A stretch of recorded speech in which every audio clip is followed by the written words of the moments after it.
Not everyone clapping for you wants you to win, and the moment you speak too soon, you invite hands that don't build, they break. That's why the strongest foundations are laid in silence, not hidden out of fear, but guarded out of wisdom. You don't announce the blueprint, you prove it with the finished product, because once it's built, once it's solid, once it's untouchable, they can doubt it, they can envy it, they can even hate it, but they can't stop it. So keep quiet, stay locked in, and build something they can't touch. Even with their loudest opinions, premature exposure kills powerful potential. Some things need time underground. Some visions need space to grow roots before they can bloom in public. Some goals die early because you gave the wrong people early access.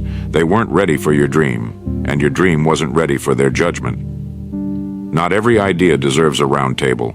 Not every plan needs applause before execution. Not every move has to be announced. Some moves are sacred. See, the most dangerous people in the room are the ones you never saw coming. They didn't show off. They didn't talk loud. They didn't broadcast every step. They were quiet, but calculated. They built in the shadows. They sharpened their edge in silence. They didn't tell the world what they were doing. They showed the world what was already done. Because silence isn't weakness, it's strategy. When you're quiet, you don't have to explain yourself. You don't owe answers for why you're unavailable, focused, or off the grid. You're not hiding. You're just protecting the process. Because in this world, attention is currency, and distraction is cheap. Every time you open your mouth about what you're going to do, you're making withdrawals from the energy you need to actually do it. It feels good, doesn't it, to get praised before it's real, to get liked before it's lived. But that dopamine, that's deception, because it fools your brain into thinking the work is already done. And then, your drive dies, your urgency weakens, your idea drowns in everyone else's opinions. So stop giving people access to the construction site.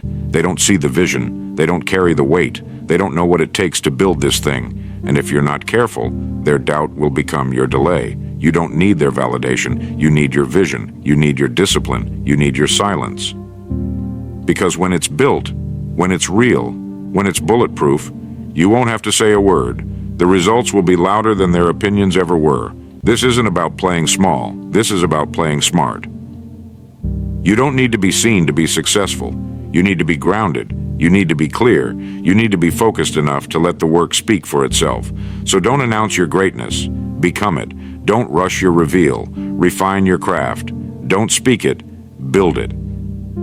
Because when your foundation is untouchable, it doesn't matter who shows up late to recognize it. By then, it's already done. Silence is the sanctuary of strategy. In a world obsessed with visibility, there's a quiet power in staying hidden. Most people think success starts with exposure. They believe if no one sees them rising, then it must not be real. So they post, they announce, they over-explain, hoping someone claps loud enough to keep them moving. The loudest builders rarely finish first. Why? Because they're too busy showing and not busy enough building. Silence isn't laziness. Silence is where strategy grows. It's where you sharpen the vision before the world starts questioning it. It's where you build your backbone before the crowd starts pushing against it. Think about this. The roots of a tree grow silently underground for years before a single leaf breaks the surface. No applause, no attention, just deep work. Because what's growing in secret is becoming too strong to be shaken in public. That's how your dream must grow. Not to be hidden forever, but to be anchored first. See?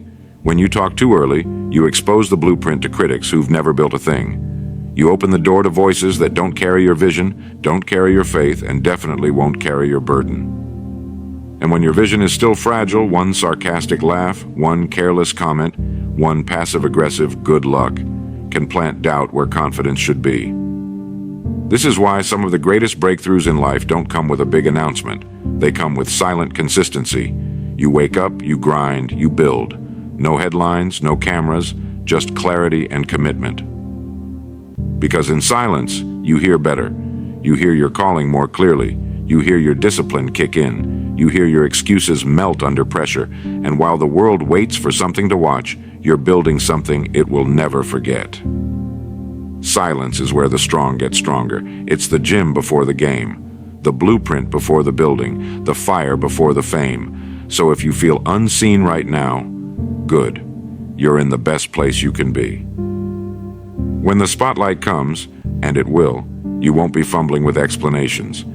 You'll just point at what you've already finished. Stay silent, stay solid, stay building. When you speak too soon, you invite the wrong energy. There's a reason wise people don't talk much about what they're building. It's not because they're unsure, it's because they're aware. Aware that not every room is safe, not every listener is loyal, not every smile is sincere. And the moment you open your mouth about what you plan to do, you give people power they never earned. You give doubters a target. You give critics a timeline. You give jealous hearts a reason to work against you. And some of them, they won't come swinging directly. No, they'll come disguised as advice. They'll come asking questions that sound supportive, but plant seeds of hesitation in your mind. Are you sure that's a good idea? Don't you think that's a bit too ambitious? Isn't someone already doing that? Why don't you wait until the timing's better? Sound familiar? They'll say it gently, but their words are poison. And if your foundation isn't firm, you'll drink that poison and call it perspective. Jealousy doesn't always scream. Sometimes it whispers through concern. So you must be ruthless with your boundaries, because not everyone who hears your dream deserves access to it. Your ideas are sacred, your vision is spiritual, and when it's still in the womb, it's vulnerable.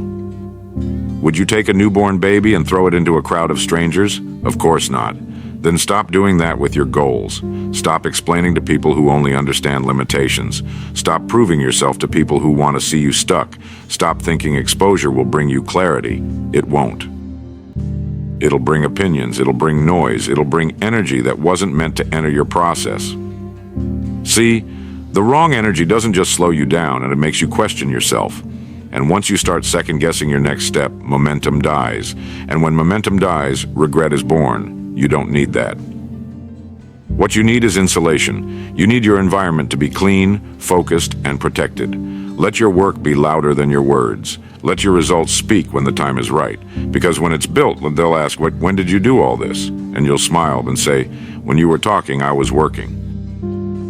Silence is not stagnation, it's precision in motion.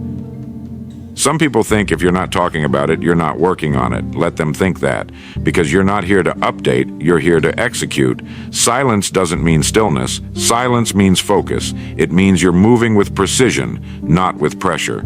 You're not rushing to prove. You're building to last. See, real builders don't shout from rooftops. They work in trenches.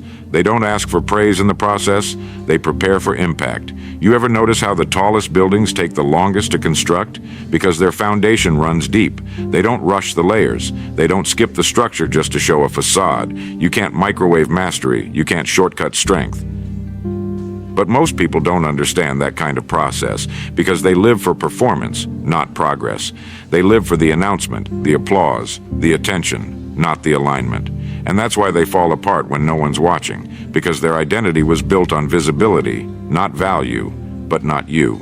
You're learning to build in the dark, to find peace in progress, to let your work become so solid, it can't be shaken by silence. And in that silence, you discover something most people never will. Discipline that doesn't need applause. You stop needing motivation because now it's built into your character. You stop depending on validation because now your standards speak louder than compliments ever could. You wake up and move even when no one sees you. You train even when no one's cheering. You stay consistent even when progress feels invisible. That's the kind of quiet that makes noise later. And when the time comes to reveal what you've built, you won't have to convince anybody. You won't need a press release, you won't need a speech, because results talk louder than announcements ever will. You didn't come here to impress, you came here to impact. And that starts by turning down the volume on the world and turning up the heat on your own execution. Stay locked in. The quiet phase is where champions are made. Silence protects your peace while you build. Emotional protection. When you're building something meaningful, whether it's your vision, your discipline, your legacy, you're going to feel everything. The pressure, the doubt, the impatience, the temptation to compare, the urge to explain. When you build in silence, you protect yourself from the emotional chaos that destroys most people before they ever get started. You stop inviting unnecessary questions. You stop absorbing other people's stress. You stop explaining your process to people who weren't assigned to it, because when you talk too early, you create room for interpretation. And nothing kills peace faster than trying to correct people's misunderstanding of your purpose, so stop doing that. You don't owe clarity to the crowd while you're still becoming clear yourself. Let me say that again. You don't owe clarity to the crowd while you're still becoming clear yourself. Silence gives you the space to grow without being pulled in 50 directions, to develop your own rhythm, to build the muscle of inner validation, to become rooted in your purpose, not other people's perception of it, because when peace is protected, progress becomes inevitable. The world will keep spinning, people will keep talking, but you'll be moving in purpose, untouched by noise, and grounded in something deeper than applause. And don't misunderstand silence for loneliness. There's a big difference. Loneliness is craving the world's presence. Silence is choosing your own. And it's in that chosen stillness where you find peace. And in that peace, you find power. You're not avoiding the world. You're training for it. Quietly, boldly, unshakably. So when the door opens, you don't walk in with noise. You walk in with proof. So remember this. You don't need to shout. You don't need to prove. You don't need to convince anyone who was never meant to understand your calling. Let your silence be strategy. Let your discipline be your defense. Let your consistency speak louder than any announcement ever could. Because when it's built, when it's strong, when it's untouchable, no voice, no doubt, no enemy can tear it down. Keep building quietly. Keep walking boldly. And when the world finally sees it, they'll realize what you were doing all along. You weren't hiding, you were mastering. So stay locked in, stay private, and above all, stay faithful to the vision, even when no one's clapping, because one day soon, they won't just see what you built, they'll feel it. And by then, it'll be too solid to shake, too strong to break, and too powerful to ignore. Build it in silence, so when it speaks, the whole world listens.